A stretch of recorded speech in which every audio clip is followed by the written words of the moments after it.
Have you ever heard of an actress who shines so brightly in a role that it's hard to forget, only for her to suddenly vanish from the limelight?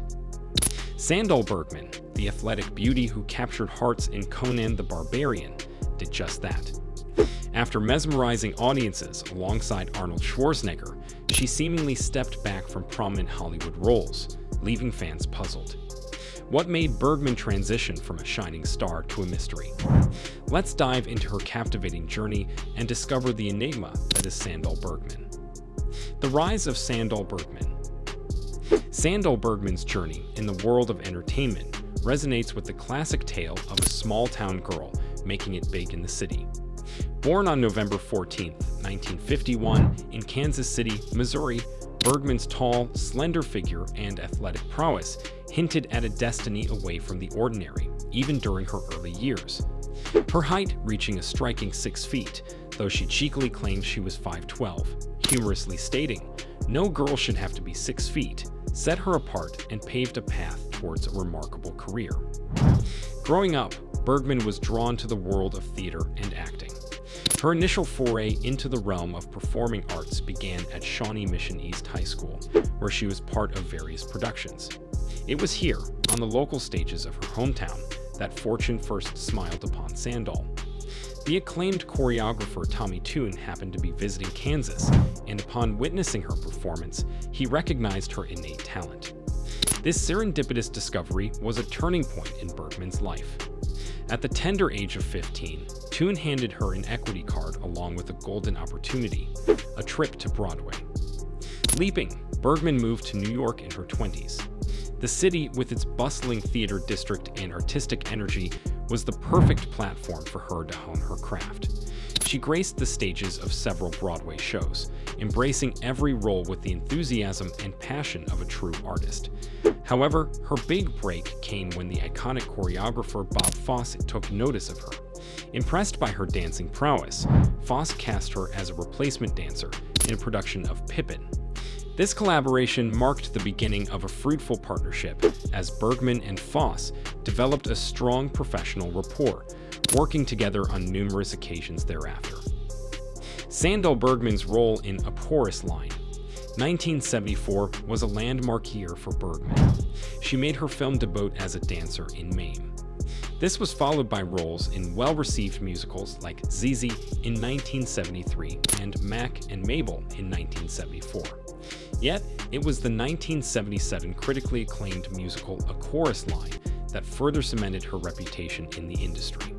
Fosse, ever the admirer of her talent, cast her once more in his musical Dancin' in 1978. Bergman often recounted how this particular film challenged her, pushing her boundaries. Unlike traditional musicals, Dancin' had fewer breaks between dance numbers, making the experience intensely demanding. But Bergman rose to the challenge, and her commitment to the craft made her an even more sought-after talent. Newsweek hailed her performance in All That Jazz in 1979, where she featured in the erotic erotica scene as the most high-voltage, blazingly erotic dance sequence ever filmed. Such commendations weren't rare. Bergman's captivating presence on screen and stage drew attention from many in the industry. Even Dean Martin became a fan, casting her in The Dean Martin Show. As Bergman continued to climb the ladder of success, her roles grew more diverse and challenging. Sandahl Bergman's talent wasn't confined to dancing alone. Her acting prowess shone brightly in Conan the Barbarian, a magnum opus in 1982. The film arrived on the silver screen, heralding a new age of fantasy, action, and romance. Conan the Barbarian, with its pulsating narrative, intricate world-building, and unforgettable characters, was an offering unlike anything audiences had seen before. The film's roots trace back to the realm of fantasy stories, where Conan's tale first began. In the original narrative, Conan's heart is enthralled by a pirate queen named Belit, heralded as his great love. However, the film's creators chose a different muse for the barbarian, a decision that brought the character of Valeria to the fore, an Amazonian force to be reckoned with. Bergman's career in television. Valeria was portrayed as Conan's equal, matching his ferocity in battle and depth of character while being bound to him by unwavering love and loyalty. The movie's transition from video to celluloid wasn't straightforward. The initial drafts painted a dystopian future, a 4-hour magnum opus visualized by Oliver Stone. However, budget constraints and a change in directorial vision under John Milius sculpted the narrative into the form we know today. Interestingly, Milius confessed to having little knowledge about the original Conan character when he signed on. His motivation was a latent desire to create a Viking movie. Central to the film's story was its casting. Arnold Schwarzenegger, with his hulking frame and raw charisma, was always the preferred choice for Conan. Yet the role of Valeria remained open, a question mark waiting for its perfect answer. The moment Sandahl Bergman walked into the audition room, that question was put to rest. "I think we found our Valeria," declared Milius, mesmerized by Bergman's dance in All That Jazz. He envisioned Valeria moving with a ballerina's grace, even in the fiercest battle scenes, a vision he believed only Sandahl could bring to life. Even the legendary Bob Fosse had whispered words of recommendation for Bergman. With casting complete, the challenges of bringing the tale to life began. For Bergman, the role of Valeria wasn't just about acting. It demanded physical rigor and unparalleled commitment. Matching Schwarzenegger's formidable presence required her to push her limits. A testament to her dedication was the fact that she, much like Arnold, performed her stunts. Finding a stunt double to match her stature proved elusive, so Bergman took on the challenge head-on, even at the risk of her safety. She once reminisced about the film's demanding shoot, recalling an incident where she narrowly avoided losing a finger. Yet the results of this dedication were palpable. In every scene with Valeria, intensity radiated, and every battle sequence was a dance of death and beauty. The training under martial arts master Kiyoshi Yamazaki transformed Bergman into a warrior, earning her Arnold's admiration. The two would often spar, a testament to their commitment and the bond they forged during the film's production. Upon its release, Conan the Barbarian was an avalanche of success. Audiences thronged theaters with bodybuilders and film enthusiasts alike, waiting for hours to be part of Conan and Valeria's journey. The film's commercial success was mirrored by its critical acclaim. Nominations poured in, and among the awards it bagged, one stood out for Bergman. Her portrayal of Valeria earned her the Golden Globe for New Star of the Year, a crown jewel in her career. Bergman's transition to Hollywood. But why did Sandahl disappear from the limelight? Hollywood, in its gleaming allure and unmatched dazzle, is often a stage for meteoric rises. Stars, with their blinding brilliance, ascend rapidly, illuminating the cinematic sky. Sandahl Bergman, with her unforgettable portrayal of Valeria in Conan the Barbarian, was one such star. Mysteriously, as she had risen, she receded from the forefront, leaving many to wonder why Sandahl Bergman had faded from the limelight. Post-Conan, the pathways of stardom lay open for Bergman. The industry buzzed with her talent, and audiences were eager for more. The choices she made in this pivotal phase, however, were unexpected. While many actors would have seized this momentum to catapult further into leading roles, Bergman's decisions were markedly different. She starred in Red Sonja in 1985, a film in the same vein as Conan. Interestingly, though offered the lead role, she chose to play the antagonist, indicating a desire to explore diverse roles rather than adhere to typecasting. However, it was also noted that Bergman was absent from Conan the Destroyer, the direct sequel to her magnum opus, a decision that intrigued many. While she did continue acting, appearing in films like Hell Comes to Frogtown and the dark comedy Ice Cream Man, these roles did not match the scale or prominence of Conan. The movies she chose after her breakout role were eclectic, and while they showcased her versatility, they did not always succeed at the box office. Speculation about her gradual retreat from the mainstream. The cinema was rife with speculation. Some believed it was the sheer intensity and physical demands of her role in Conan that made her reconsider the trajectory of her career. After all, the filming had been grueling, and she'd come perilously close to severe injuries. Others surmised that perhaps Hollywood, with its glitz and relentless pace, wasn't as appealing to Bergman as it appeared. Was she looking for roles with depth, waiting for the right script, or was there an unseen factor guiding her choices? the casting of Conan the Barbarian. A significant insight into Bergman's choices after Conan lay in her personal life. While professionally she was scaling heights, her journey was evolving too. Bergman, inherently private about her personal life, rarely made headlines in the tabloids. Yet snippets from her life hinted at a woman deeply committed to her loved ones. She dated journalist the icon Rose and was later married to actor Josh Taylor, with whom she had a son, Joshua. For Bergman, the family seemed to be an anchoring force, and it's conceivable that she chose roles and projects that allowed her to maintain a balance between her professional ambitions and personal commitments.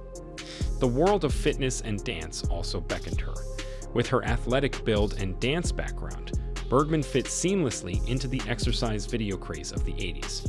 Her foray into fitness with projects like Sandahl Bergman's Body showcased another facet of her talent.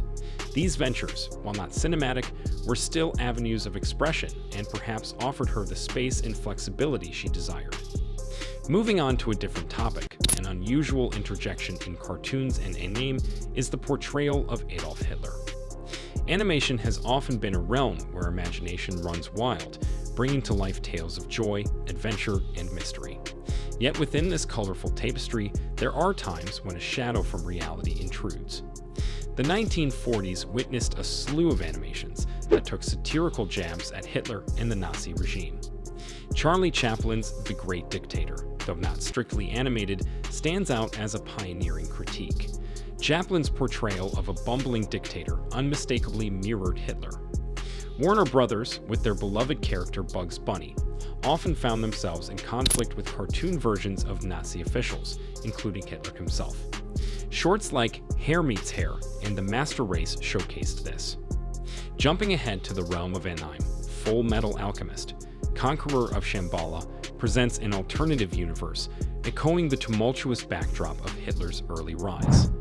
These portrayals aimed to diminish the terrifying aura surrounding Hitler by reducing him to a figure of ridicule.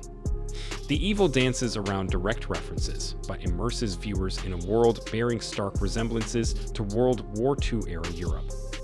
Hellsing introduces viewers to remnants of the Third Reich engaging in supernatural warfare, drawing further from Hitler's dark legacy.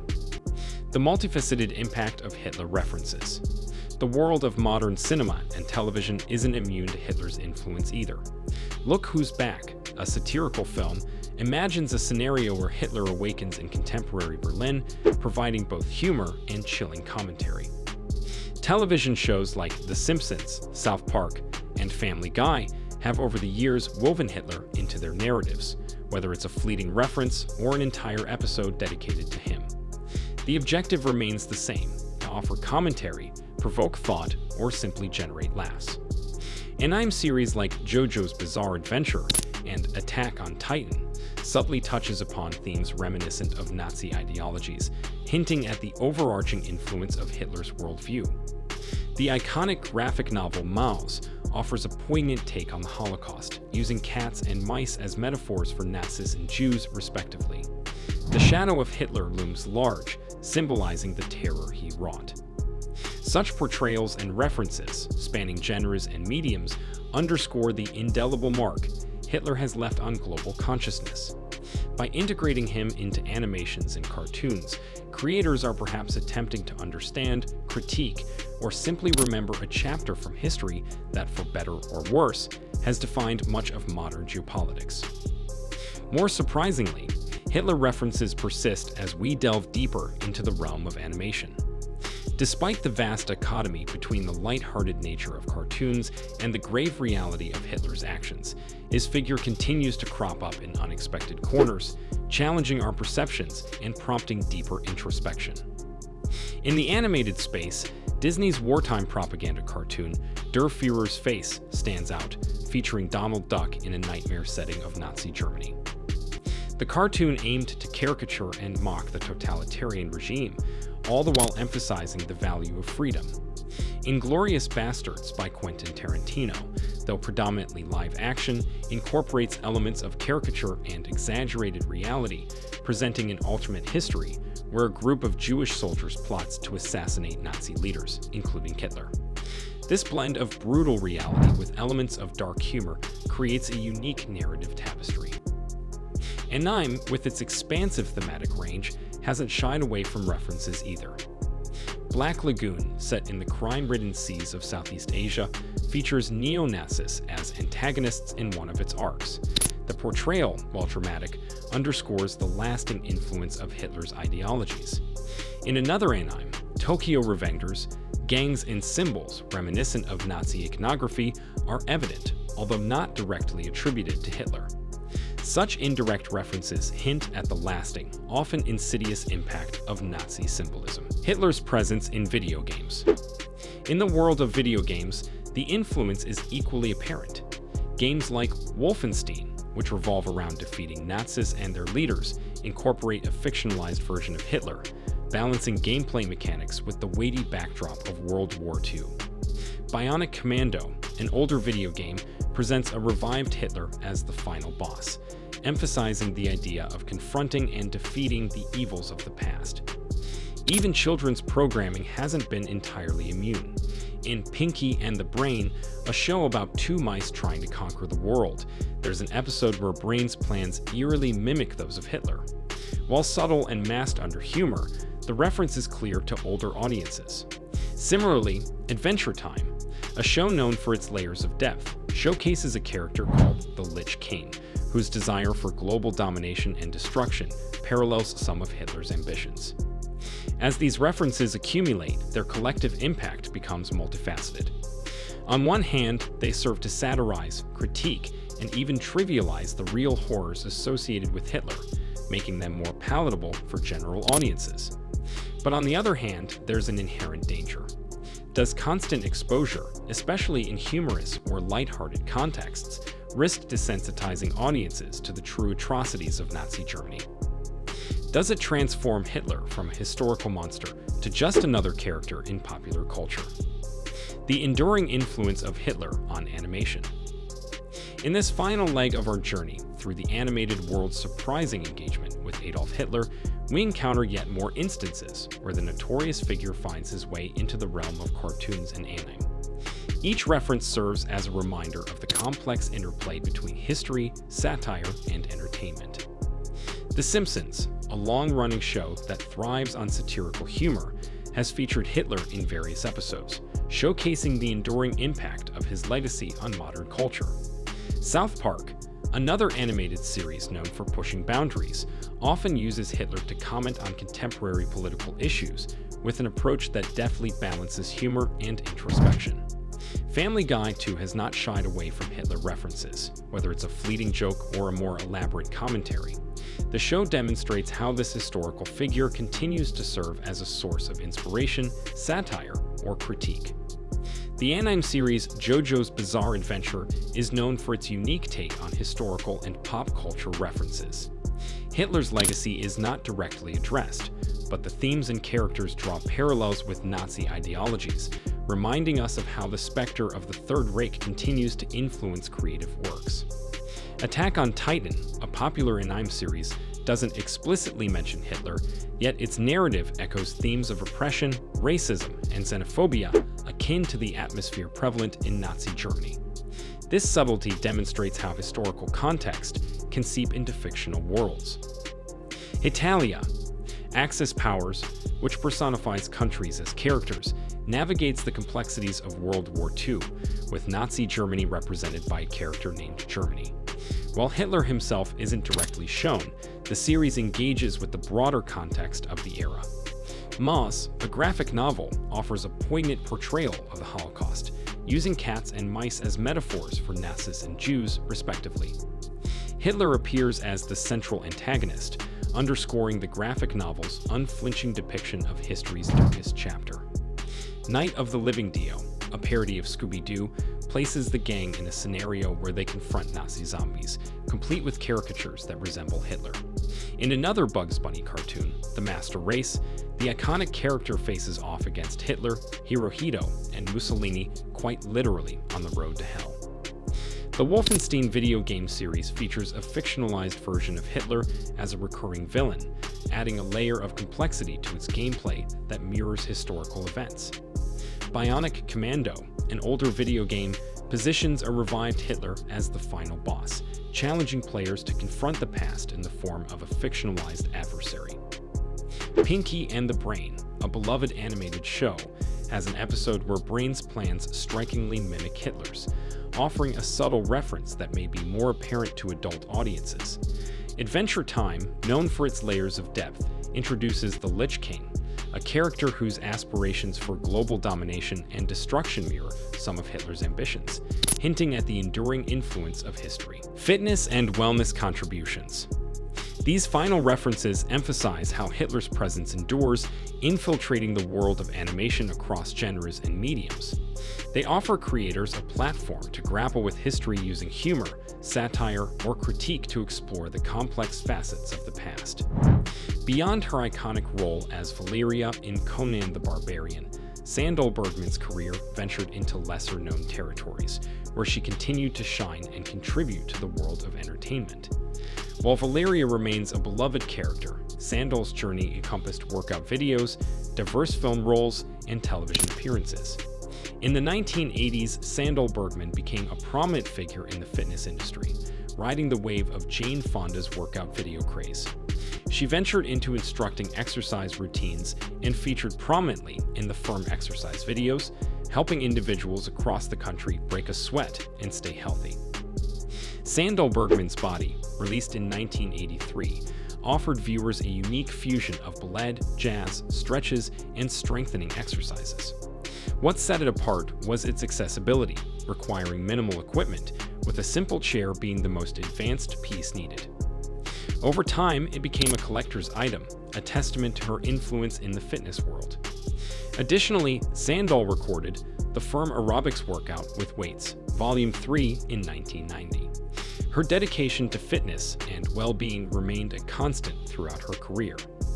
In 1985, she appeared in Red Sonja, a fantasy adventure film where she was initially offered the lead role but chose to portray the villain instead. Her ability to adapt to different roles was a testament to her acting prowess. She also made her mark in Hell Comes to Frogtown in 1987, showcasing her capacity to embrace unconventional genres. In this post-apocalyptic comedy, she played a character named Spangle, adding her unique touch to the film. Her career witnessed an uptick in the 1990s, with over 10 movie appearances during that decade. One of the most famous was Ice Cream Man in 1995, a horror comedy where she demonstrated her range as an actress, navigating between horror and humor seamlessly. Television was another arena where Sandahl left her mark. She appeared in shows like Designing Women, Swamp Thing, and Murder, She Wrote, with each role reflecting her adaptability and versatility. One remarkable aspect of Conan the Barbarian was Sandahl Bergman's portrayal of Valeria, Conan's love interest and an Amazonian warrior. While her name wasn't explicitly mentioned in the film, she brought a powerful and independent energy to the character. Bergman's ability to handle her stunts, along with her dance background, added a unique layer of grace to her character, particularly in the film's action sequences. The intense preparation contributed to the film's realistic and visceral combat scenes. Conan the Barbarian was not just a critical moment in Schwarzenegger's career, it also achieved significant success at the box office. Audiences flocked to theaters during its initial release in 1982, earning an impressive $100 million, a substantial figure for its time. When accounting for home video sales, it raked in a staggering $300 million by 2007. Thanks for joining us on this journey through the world of cinema and entertainment. We hope you enjoyed exploring the fascinating stories, iconic moments, and influential figures that have shaped the film industry. Don't forget to like, subscribe, and hit the notification bell to stay updated on our latest videos. Until next time, keep watching, keep learning, and keep discovering the magic of the silver screen. Take care and see you soon.